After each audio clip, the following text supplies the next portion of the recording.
Summer has filled her veins with light, and her heart is washed with noon. C. Day Lewis. What a beautiful quote. I tried finding a summer quote from The Summer I Turned Pretty because there's one specifically in the show where she says that it almost felt like winter didn't exist. Summer was all that mattered.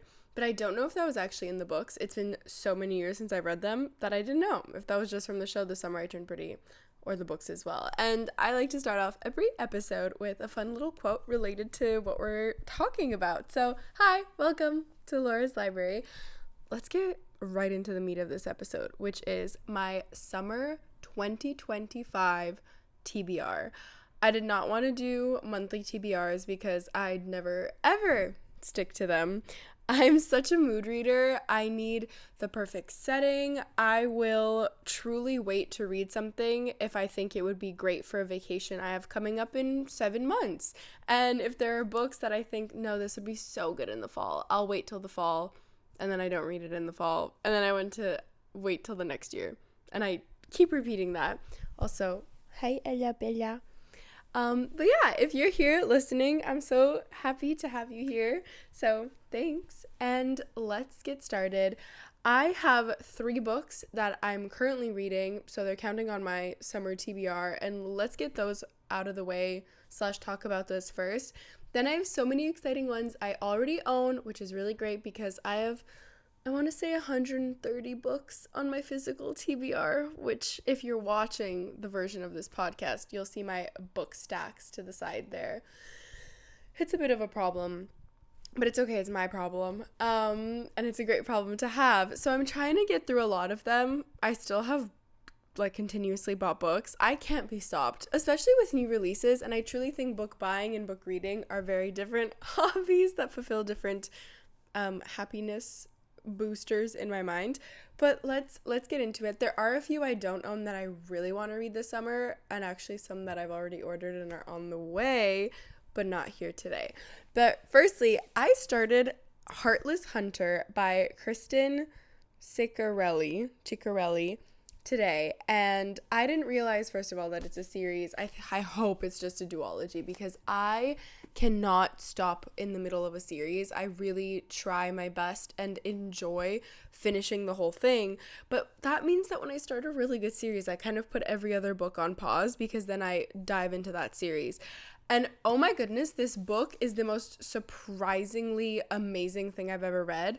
Basically, why I decided to read Heartless Hunter today, I started it today, is because I had a very long walk ahead of me. I ended up walking almost 70 minutes, and I wanted to listen to something, and I had just finished my other audiobook, so I was looking on Audible, and I was on Fable, the book tracking app I use, and I was going through all the books on my TBR that I want to read.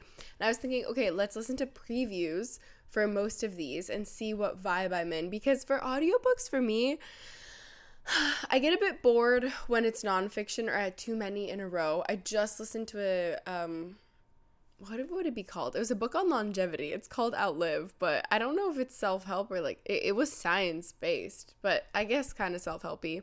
Anyway, I like memoirs as audiobooks when it's the author, but I didn't have one that I'm dying to read right now.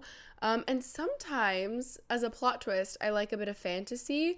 I read the Bridge Kingdom series on audiobook and loved it, but then I needed a break because those are so long and it's a bit intense to listen to all the time. That being said, I'm not kidding. I tried out maybe 6 different audiobooks today, and then when I got to the preview, I saw Heartless Hunters on my TBR. I was intrigued and just found out that she's a Canadian author, so yay. Also, I'm talking so quickly.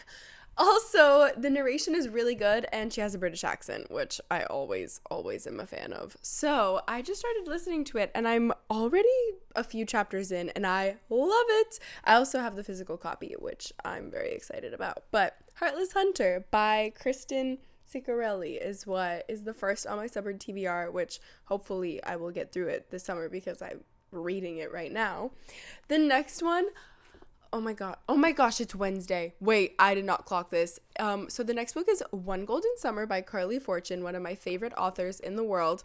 I have to read this by tomorrow in 25 hours to be exact, because it's my book club book, and our book club is meeting tomorrow, and I have a very big thing about book club books that I want to read them very deliberately. I even pulled out my pen and highlighter for when I want to annotate and read this later. It's somewhere near me because I know I want to sit down and devour and enjoy this book. I guess I should have read this instead of Heartless Hunter today, but I wanted an audiobook, but I want to annotate so it couldn't be on audiobook because I want to write in the book. Anyway, One Golden Summer by Carley Fortune. Whew, I'm counting this in my currently reading, but I'm not. I read the first sentence of the book and then I had to do something else. But I'm really excited.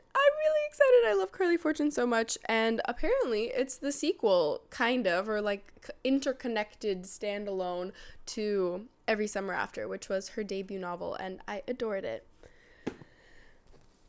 I really have to finish this book, and it is not a summer vibe, but I'm reading Viktor E. Frankl's Man's Search for Meaning, and it is a really good book. It's a memoir. It is beautiful, but it is so tragic. He is a Holocaust survivor and writes, a lot in detail actually about his time there in the concentration camps, and that's why I'm not very far in, because I can't really stomach long descriptions at a time. I need to break it in pieces.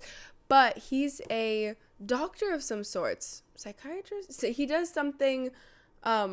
He was a doctor before the war and then continued to practice after because he did survive. So this is kind of his story, but he intertwines it with tales of resilience and hopefulness, and how it is a really beautiful message, and I can't wait to finish it. It's taking me a long time because my heart breaks every time I read it, and I just can't do that much in one chunk.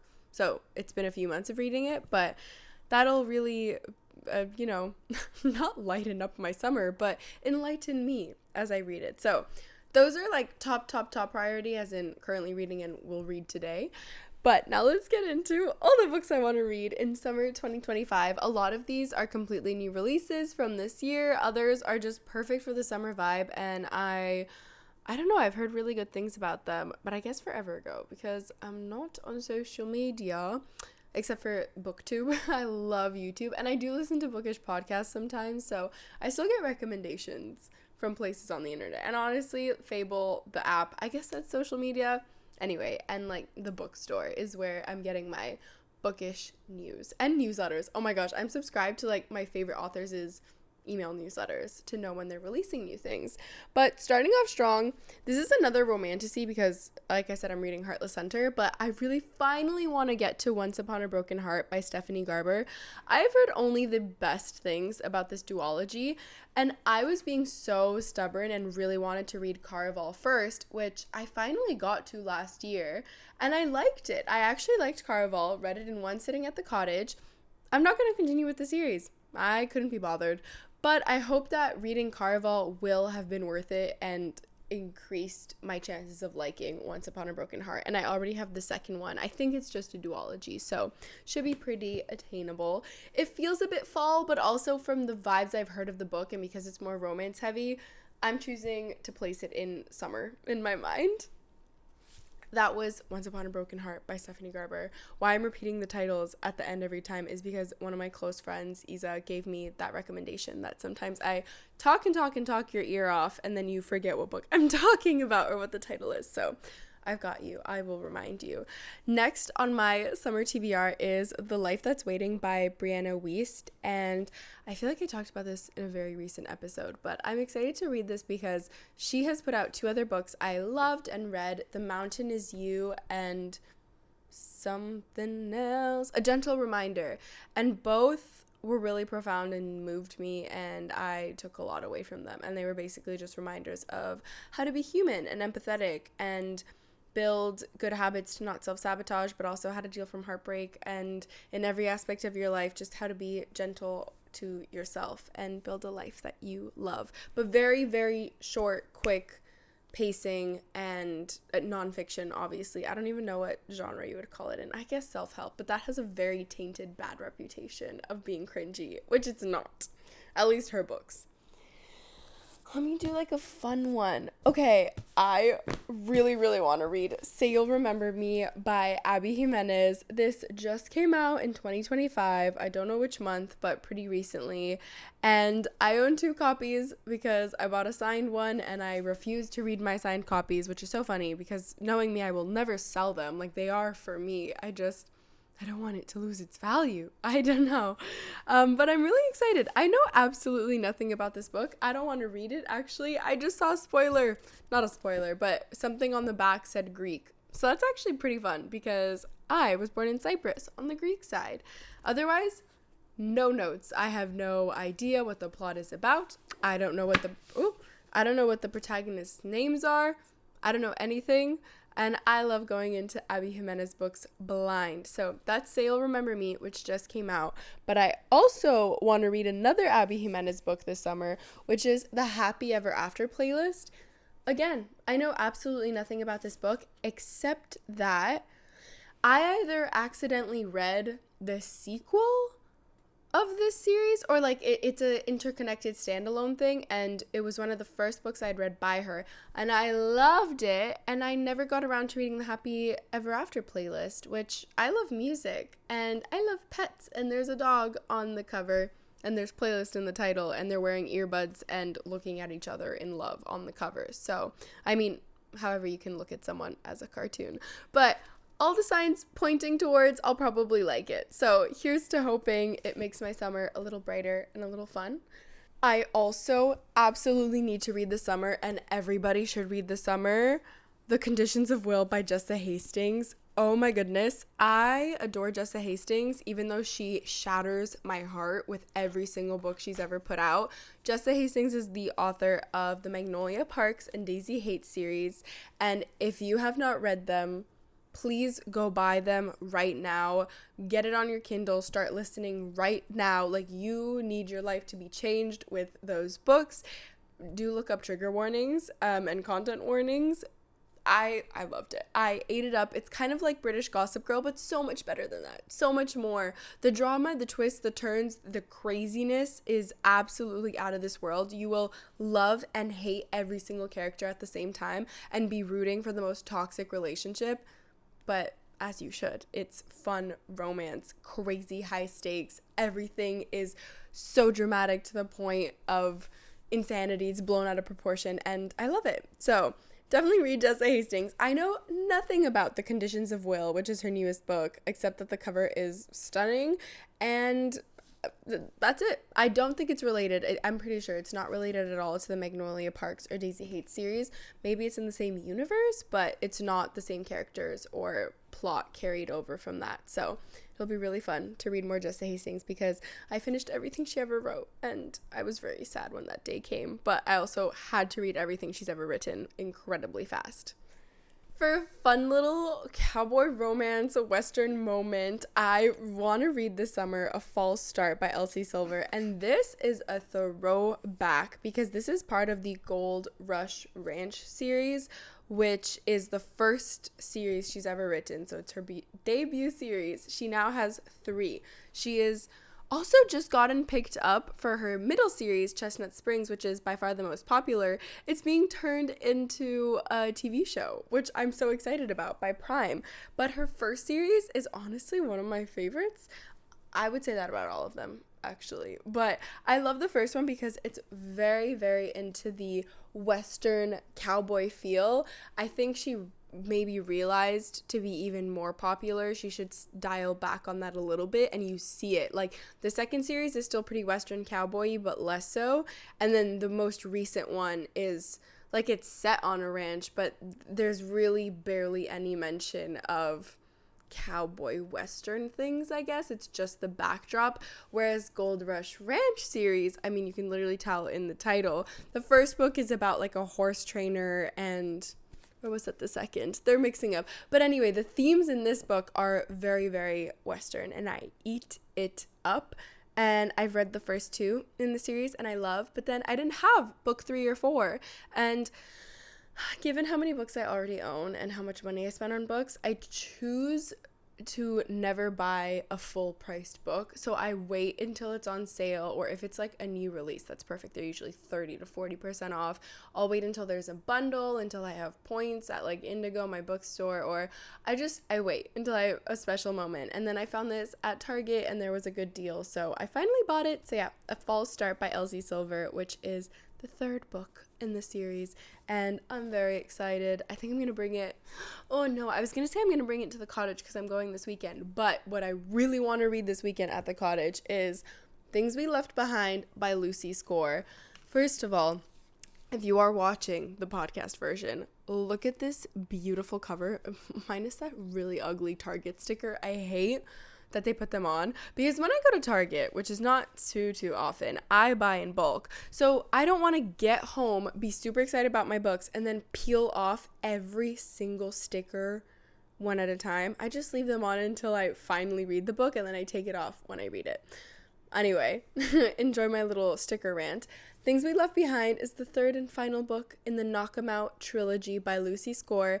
I read book one finally because I had heard about that series, and especially about Lucy Score, who I've never read before, years ago when I was watching Steph Bower for the first time.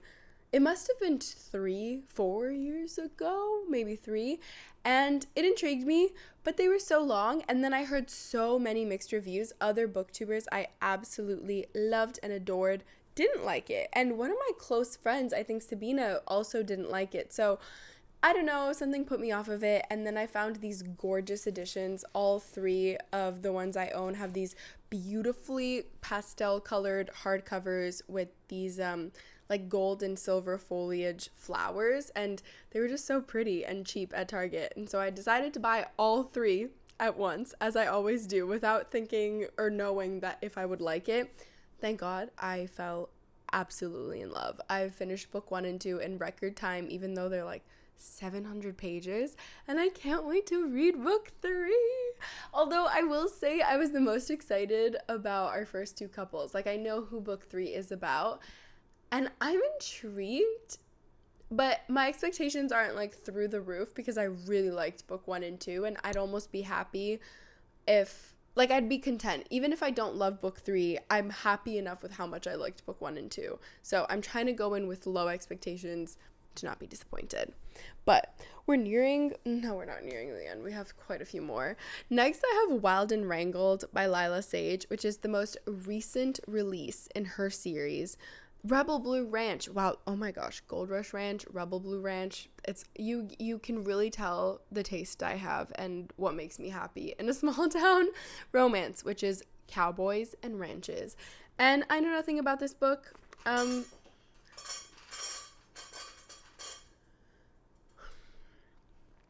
My cat's feeder just went off. But yeah, I know nothing about Wild and Wrangled by Lila Sage, but I think it'll be a really fun, easy read. It's super short, and I could probably fly through it like on a flight or something, or at the cottage when I want to pretend that I'm on a ranch. I have 2 Frederick Bachman books on my TBR, even though I also really want to read his newest release. I think it's called My Friends. I have a signed copy, so I need to get an unsigned one as well to read. But I finally want to read the Beartown series. Funny enough, I bought book like 4 or 3 in the series years and years ago without realizing it's a book in a series. Thankfully, I looked it up before I was about to start, and then I saw that it's not even the first or second book in a series. So I've been waiting until Beartown finally goes on sale, which it never does. But this month is Frederick Bachman month at Indigo, like the Canadian large bookstore and bookseller.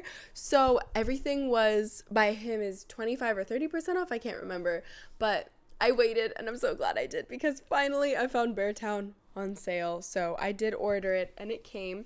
And I also ordered, based on Steph Bower. I love her so much. She's a booktuber, by the way. I think she actually started on TikTok, but I watch her religiously on YouTube.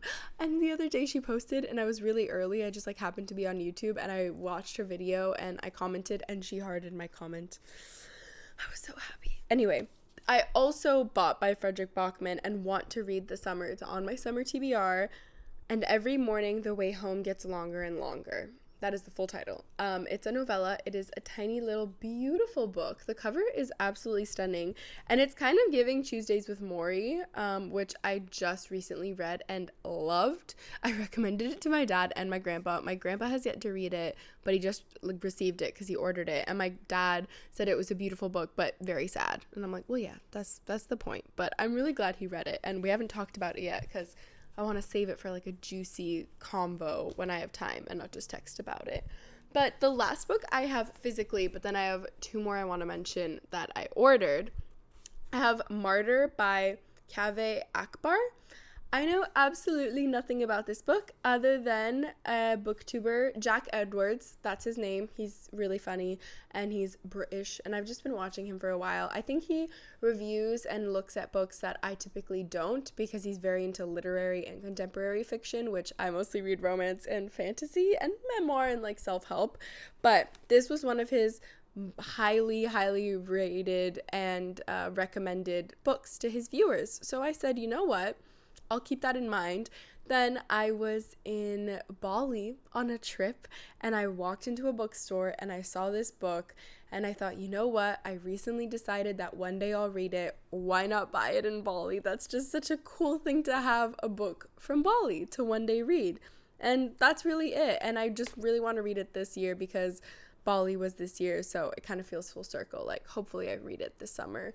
And I mean, I just told you a lot of romance and like fun fiction. So I thought, okay, let's break it up. Let's get some Martyr in here. I have no idea what it's about and I don't want to read the back. I love going into a book absolutely blind. I think it manages expectations really well. So that's my recommendation. But for the 2 last books on my summer 2025 TBR, which also I do want to caveat, I'm so bad at sticking to TBRs. Like I said, I will follow my mood. Sometimes I walk up to my book stack and think of the exact way I'm feeling in that moment, and I will find a book that I think will hopefully match that feeling, and then I completely disregard my TBR. And that's okay. Reading is fun. Like, reading is supposed to be enjoyed. I don't have to stick to lists or plans, but I typically know my mood or know what it's going to be for the summer, so I'll probably get to most of these books, but I need to look at my Indigo order because I know I have 2 coming. Okay. Yes. Oh my gosh. Okay, these next 2, I know for 100% certainty, like we can bet on it, but you'd be losing if you bet against me that I will read them this year. The first is Atmosphere by Taylor Jenkins Reid, which just came out, I think, last week, and is going to be our next book club book, like with my friends in Montreal. So I'll definitely read it because it's for book club, and I'm so excited. Taylor Jenkins Reid, girls, that was a literal tongue twister, but TJR fans, our time has come. It's been so long since a new release, and that woman can write anything amazingly. I've read her entire backlist, every little novella, everything that is digital only as well. I'm so excited. I know nothing about it. I think I overheard and I was kind of pissed that I got spoiled it, but she's in a NASA program, like NASA space program, and I know that it's in the same universe as some of her other books, but completely different plot, like standalone book. And the last book on my summer 2025 TBR is Releasing 10 by Chloe Walsh. Oh my gosh, my heart is going to be shattered in 10,000 billion pieces. And I know that's an astronomically large number, but it's the truth because Chloe Walsh can only write heartbreakingly beautiful books. So this is the, I think, final installment of the Boys of Tommen series, which for a book set in high school has no business breaking you apart as a reader. It is also definitely not young adult. I think when I first heard of it, Binding 13 is the first one, by the way. Maybe you'd heard that instead of Boys of Tommen. But when I first heard of this series, I think it was described as high school romance, kind of traumatic, but high school kept popping in my mind. So I was like, not really my cup of tea. I don't know. I can't see them being mature, so I think I'd get annoyed. Oh my gosh, the poor babies. Everything that happens to the characters in that series is insanely tragic and sad. Definitely look up trigger warnings if you're sensitive to that. If you're like me and going in blind, go for it, but then you will be crying and not realizing like what you signed yourself up for. And the thing is, the writing is so good. The characters are so perfectly flawed and lovable holistically. So you will get hooked, you will read the whole series, and you will cry all diddly day long. But Releasing 10 is the final one. I think this is Lizzie's book. I'm pretty sure that was her name. And she is a very, very controversial character. I don't know if Lizzie's her name. But basically, if you know the books, like it's the last friend who has a lot of issues and sometimes doesn't treat her friends very nicely and has had like this running feud with one of the boys. And we just found out like there's a big crazy resolution at the end of the last book. The last book, I could not believe the plot. I could not believe what Chloe Walsh was keeping up her sleeve. It changed lives. Anyway, I'm really hungry, so I'm gonna go have dinner, and then I'm gonna see a friend, and then I'm hopefully gonna read. I have to. Book club is tomorrow. So pray for me. One Golden Summer. I hope you're incredible. I am gonna annotate, so that'll be really fun. And that's everything. I am so curious if other readers, like no matter what level you are, think of a summer TBR in this much depth, or if you kind of just go with the flow and like pick up books as you choose. But yeah, thank you so much for listening up to now. I hope you have a fantastic, lovely rest of your morning, evening, midday, whatever time it is for you that you're listening to this podcast. If you're listening while you work, you got this. The day's almost over. I really hope it's not like 9 a.m. But that's it. Thank you so much for being here. It's lovely to have you, and happy reading.